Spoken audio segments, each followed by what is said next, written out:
కాళ్లలో నొప్పి, నరాల వాపు వంటి లక్షణాలతో బాధపడుతున్నారా? వెరికోస్ వెయిన్స్ లో అత్యాధునిక చికిత్స ఏవిస్ వాస్కులర్ సెంటర్. గురుగారు నమస్కారం. శ్రీమాత్రే నమః. గురుగారు, ఏకాదశిలలో శయన ఏకాదశి, దీన్నే తొలి ఏకాదశి అని కూడా పిలుస్తాం కదా, ఏంటి ఈ తొలి ఏకాదశి యొక్క ప్రత్యేకత? శాంతాకారం భుజగశయనం పద్మనాభం సురేశం విశ్వాధారం గగన సదృశం మేఘవర్ణం శుభాంగం లక్ష్మీకాంతం కమలనయనం యోగిభిర్హృద్యానగమ్యం వందే విష్ణుం భవభయహరం సర్వలోకైకనాథం. ఈ ఒక్క శ్లోకం అర్థం తెలుసుకుంటే విష్ణుతత్వం అంతా తెలుస్తుంది. దీన్ని శయన ఏకాదశి అంటారు. అసలు చాలామందికి ఏకాదశి గురించి చాలామందికి తెలియదు. తెలిసిన వాళ్ళకి చెప్పండి, తెలియని వాళ్ళైతే వినండి. ఏకాదశి యొక్క గొప్పతనం ఏమిటి, ఎందుకు మనం ఏకాదశిని చాలా ప్రాధాన్యంగా తీసుకున్నాం. 11వ రోజు ఇది. ప్రతి నెలలో 11వ రోజు అంటారు. ఈ 11వ రోజు చాలా ప్రధానమైనటువంటిది. ఏకాదశి అంటే ఏకతత్వములో ఏకాగ్రతతో ఉండవలసిన రోజు ఇది. ఈరోజు విష్ణు ఉపాసన చేయాలి. ఏకాదశి రోజు చేయవలసిన ఉపాసన విష్ణు ఉపాసన. తప్పకుండా ఏకాదశి రోజున విష్ణు సహస్రనామం చదవాలి. ఆహారము తినకూడదు, అన్నం తినకూడదు, మంచినీళ్ళు తాగొచ్చు, లేదా అది కూడా చేయాలి. నేను నా చిన్నప్పుడంతా కూడా నా 9వ ఏట నుంచి మొదలు 23వ ఏట వరకు నేను మంచినీళ్ళు తాగకుండానే ఏకాదశి ఉపాసనలు చేశాను. ఆ తర్వాత కొంచెం ఈ లౌకిక బుద్ధి, కొంచెం మందబుద్ధి ఎక్కువైపోయింది, మానేశాను. పర్లేదు, ఇప్పుడు కూడా పర్లేదు, మంచినీళ్ళు లేదా అటుకులు తినడం అనేది ఇప్పటివరకు అయితే చేస్తున్నాం. ఇప్పుడు మీకు నేను చెప్పేది ఏంటంటే, ఏకాదశి రోజు ఉపవాసం చేయాలి. ఏకాదశి రోజు అన్నం తినకూడదు, ఏ ఆహారం తినకూడదు, తినకుండా ఉపవాసం చేయాలి. కష్టమవుతుంది, మొదలు కష్టమవుతుంది, కానీ ప్రాక్టీస్ చేస్తూ వెళ్ళారనుకోండి అలవాటు అయిపోతుంది, బాడీకి అలవాటు అయిపోతుంది. ఎందుకోసం అంటే ఏకాదశి చాలా గొప్పది. ఈ ఏకాదశి చేయటం వల్ల ఏం జరుగుతుందంటే మీకు మోక్ష సిద్ధి కలుగుతుంది.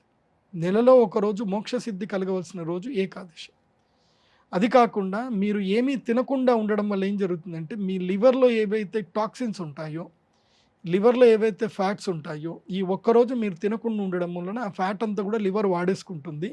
అలాగే టాక్సిన్స్ అన్నీ కూడా రిమూవ్ అయిపోతాయి. ఇది సైంటిఫిక్గా కూడా మంచిది.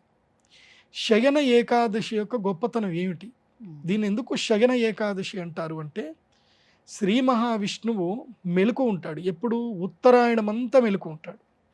ఉత్తరాయణం అంటే ఏంటి, ఉత్థాన ఏకాదశి అంటారు, దాన్ని వైకుంఠ ఏకాదశి అని అంటారు.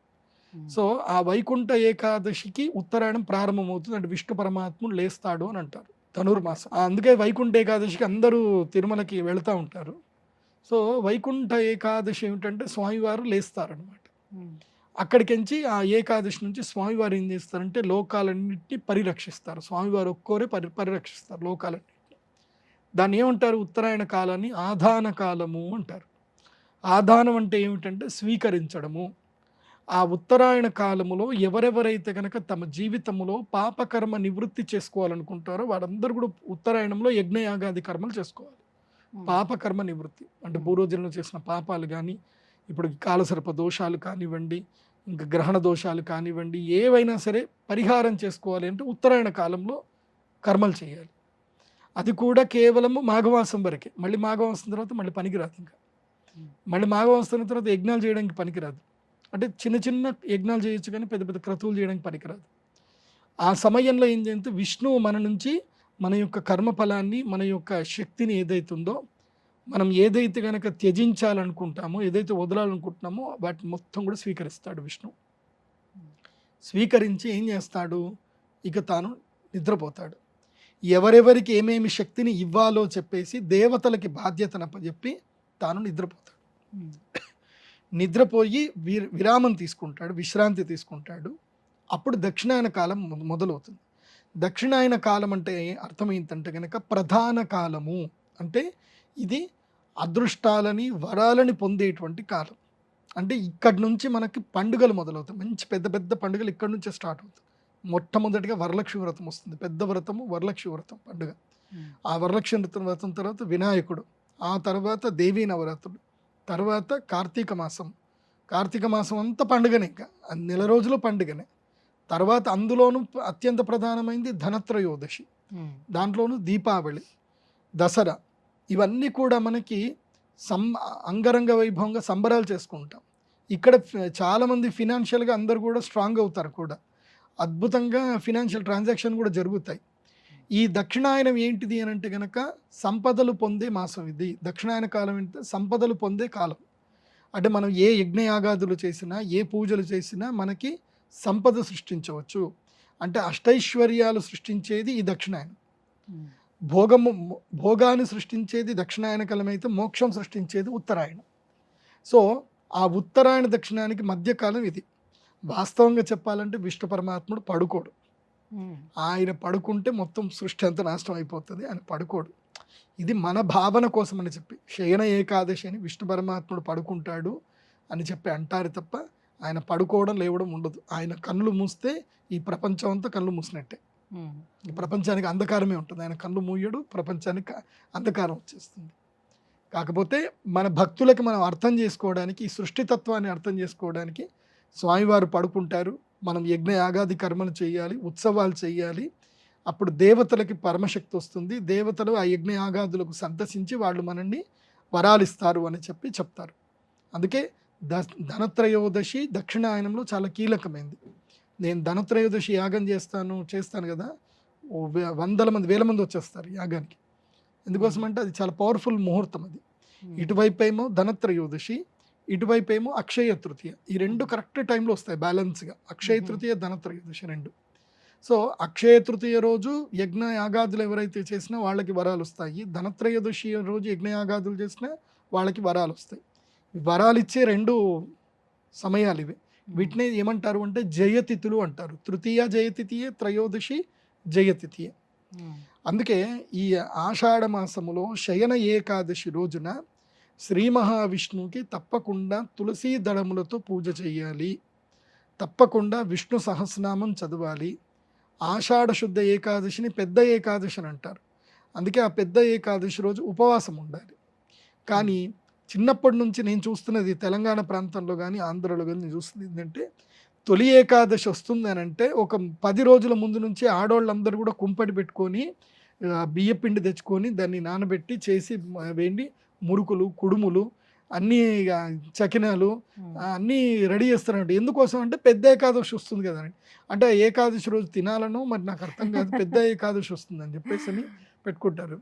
ఏకాదశి రోజు తినడానికి కాదు, అది పద్ధతే. నిజం చెప్పాలంటే అది పద్ధతే, కానీ ఏకాదశి తినడానికి కాదు.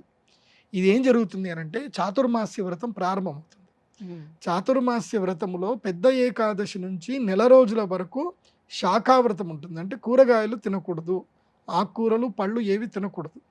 సో కారం తినాలంటే ఏం తినాలి అని అంటే కేవలం ఇదే అన్నమాట.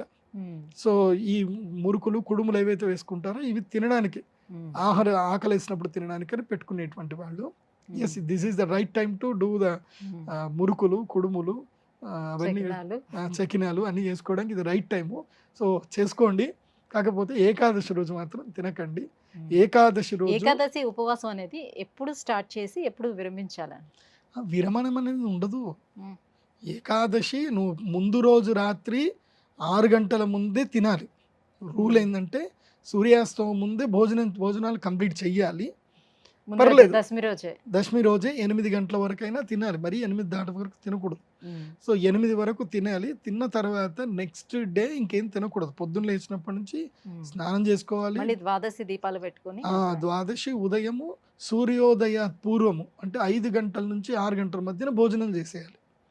సూర్యోదయ పూర్వమే భోజనాలు చేసేయాలి. సో ఇది ఏకాదశి నియమం.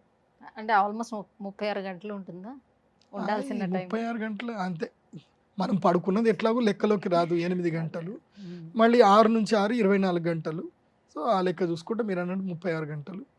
కానీ అది మంచిదే, ఉపవాసం ఉంటే మంచిది. విష్ణు ఉపాసన ఏకాదశి రోజు నేను చెప్పేది, మా ప్రేక్షకులందరికీ చెప్పేది ఏంటంటే, ఏకాదశి రోజున మీకు ఎంత పని ఉన్నా మీ అపార్ట్మెంట్లో వాళ్ళందరూ కూడా కలిసి ఒక రూల్ పెట్టుకొని కింద కూర్చొని ఒకళ్ళ ఇంట్లో కూర్చొని అందరూ కలిసి విష్ణు సహస్రనామం చదవండి. సామూహిక విష్ణు సహస్రనామము, అదేవిధంగా లలితా సహస్రనామం కూడా చదవండి.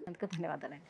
శ్రీమాత్రే. సుమన్ టీవీలో మీ పర్సనల్ అండ్ బిజినెస్ ప్రమోషన్స్ కోసం కింది నెంబర్కి కాంటాక్ట్ చేయండి.